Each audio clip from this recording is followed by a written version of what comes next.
여러분 안녕하세요, 오롱장입니다. 시장이 많이 느려지고 있습니다. 거래량이 많이 줄었어요. 9월 달에 정말 눈에 보일 정도로 줄었고요. 매수인 매도인이 교점이 안 만들어져요. 매도인들은 그 가격이 이제 안 팔겠다, 기다려보겠다, 나 호가 올리고 싶다.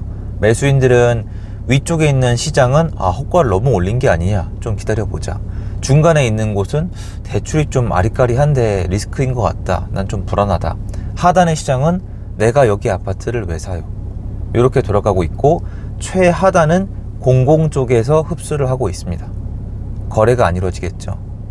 시장이 느려지고 있고 예전 침체장만큼 거래량이 빠지고 있어요. 하지만 저를 보시면 무척 담담한 모습을 느끼실 수 있을 거예요. 이번 시장의 움직임은 저한테도 무척 중요합니다. 근데 저는 결국 이대로 가면 수급이 꼬이고 그 문제점이 터져서 매매가가 올라가는 구조, 그것도 상당히 많이 자극받는 구조로 갈 거라고 생각을 하고 있는데요. 나중에 도대체 이 문제를 어떻게 해결하려고 할 건지 궁금할 정도로 정부의 어떤 움직임이 이해가 잘 안 되고 있습니다. 해외에 나가면요, 주택 공급을 늘리는 타이밍이 있습니다.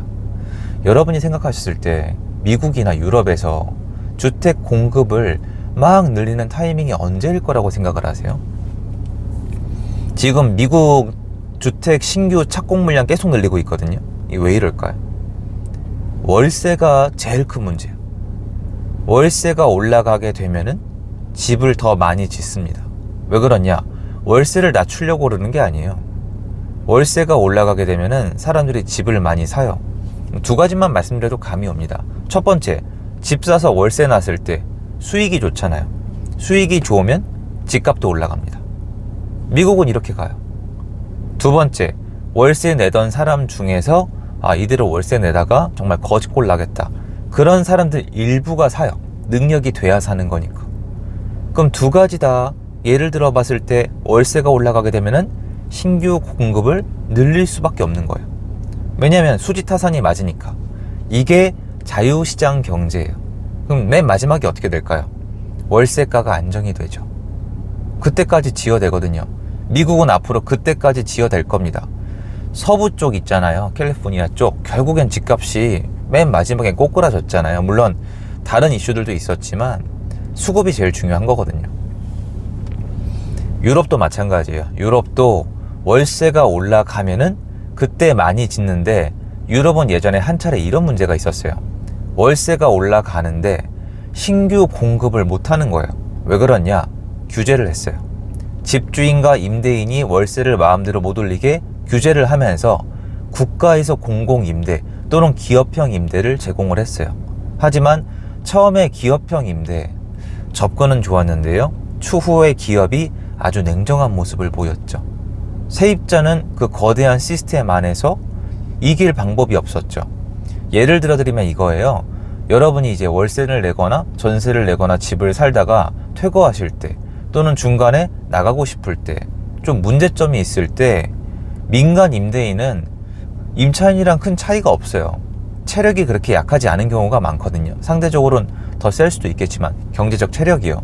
그래서 임대인이 임차인한테 좀 맞춰주거나 끌려가는 경우도 많았고, 임대인이 매매 차익을 많이 원했기 때문에 양보를 많이 했었죠. 근데 기업은 그게 아니에요. 기업은 매매 차익을 원하는 건 맞지만 문제는 임차인을 다루는 이분이 직원이라는 거예요. 그러니까 월급만 받으면 된다고요. 냉정하죠. 어림도 없어요. 그냥 소송 걸고 그냥 전부 다 원상복구 해놔라, 중간에 못 나간다, 이거 내라 저거 내라, 우린 모른다, 내 권한이 아니다, 이런 식으로 임차인들의 권한이 축소되어 가면서 정부에서 규제를 더했어요. 유럽 중앙 국가들이요. 지금 이미 거기 부동산 시장은 잘 안 돌아가요. 그 메인 지역은. 그러면 맨 마지막에 어떻게 됐냐면 신규 공급이 안 되는 거예요. 왜냐면 집을 지어서 제대로 된 시세에 월세를 놓을 수가 없으니까. 그래서 이제 집값도 올라간 거예요. 공급 부족으로. 그 다음부터 규제를 풀려고 노력을 많이 해요. 결국 이런 스토리 뒤에 우파 정권이 다시 지지를 얻는 경우도 꽤 많이 나왔습니다. 근데 한국은 그 전 세계 역사 안에서 비슷한 모습을 찾아볼 수가 없어요. 왜 그러냐면 지금 월세 다 올라가거든요. 월세 이제 아파트 먼저 올라가고 그 하단에 대체 시장까지 월세 다 올라가요. 지금 대학가에 원룸촌도 다 올라가요. 대학가에 원룸촌이 올라가는 게 대수롭지 않은 분들은 들어보세요. 요새 대학가의 원룸촌이 한동안 엄청 힘들었어요. 왜냐면 월세가 내려가서가 아니라 못 구했어요, 학생을. 왜냐면 일부 대학은요, 안쪽에다 기숙사를 지어버렸어요. 여러분 지금 알고 있는 대학들 있잖아요. 이름 대면 알 수 있는 곳들 있죠. 고대, 연대, 여기 들어가 보시면 기숙사를 지었어요. 외국인 기숙사인 경우도 있지만 내국인 기숙사도 있습니다. 그러면 당연히 수요를 뺏겨요. 신축이고 관리를 잘하잖아요. 세입자도 구하기 힘들던 시절에서 이제는 세입자를 쉽게 구하는 동시에 수리를 별로 해줄 필요도 없고 월세를 올려받는 거기 때문에 우리 눈에 보이는 것 이상으로 월세를 올려받는 셈이에요. 그 안에 관리비 더 받으세요, 이제. 그러면 월세가 상단부터 하단까지 다 올라가는 시장이 있는데 정상적이면 어떻게 돼야 돼요? 신규 공급을 늘려야 돼요. 사실 늘리는 게 아니고요, 늘어납니다. 왜냐면 돈 냄새를 기가 막히게 맡으니까. 그런데 어떻게 된 영문인지 상단의 아파트부터 하단의 빌라까지 신규 공급이 폭감하고 있습니다. 왜 그렇죠? 규제를 하기 때문이에요. 이거는 집을 사서 제대로 된 시세에 월세 전세를 놓는 걸 막는 정도가 아니라 집을 여러 채 갖고 있으면 아예 죽여버리겠다는 정책을 쓰고 있습니다.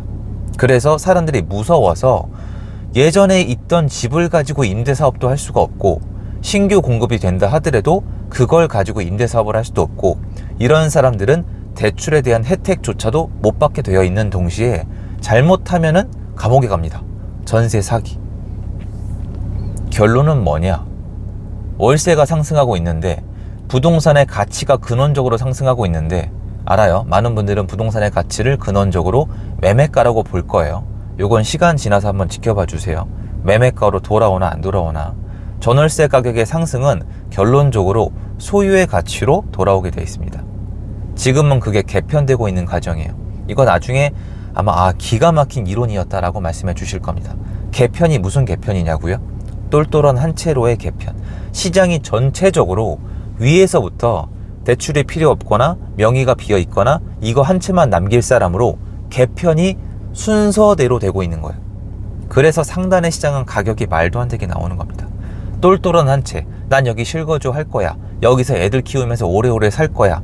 이 지역에선 이 아파트가 제일 좋아. 나 살아보고 싶어. 오래오래 살 거야. 이런 아파트들부터 수요가 꽉꽉 메워지는 거예요. 왜 꽉꽉이라고 표현하느냐? 나중에 잘 안 팔 거니까. 옮겨 타기 할 거 아니면 안 팔 거니까. 잠실헬스 27억, 레미안 대치팰리스 37억이었나요? 원베일리 60억, 아리팍 50억.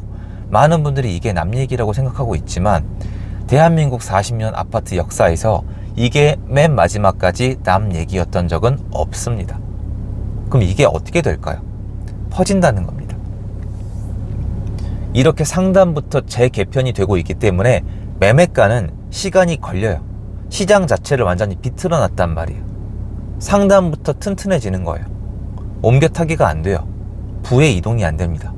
중산층이 몰락하고 있어요. 이건 대출을 손댔기 때문이에요. 임대시장이 망가져가고 있어요. 다주택자 규제를 했기 때문이에요. 시장을 전체적으로 늘어났기 때문에 신규 공급도 안 돼요. 이 안에서 월세 올라가고 있고 전세 올라가고 있고 매매가 올라가고 있습니다. 매매가 안 올라가는 지역이 있어요. 상관없어요. 월세 전세가 올라가고 있거든요.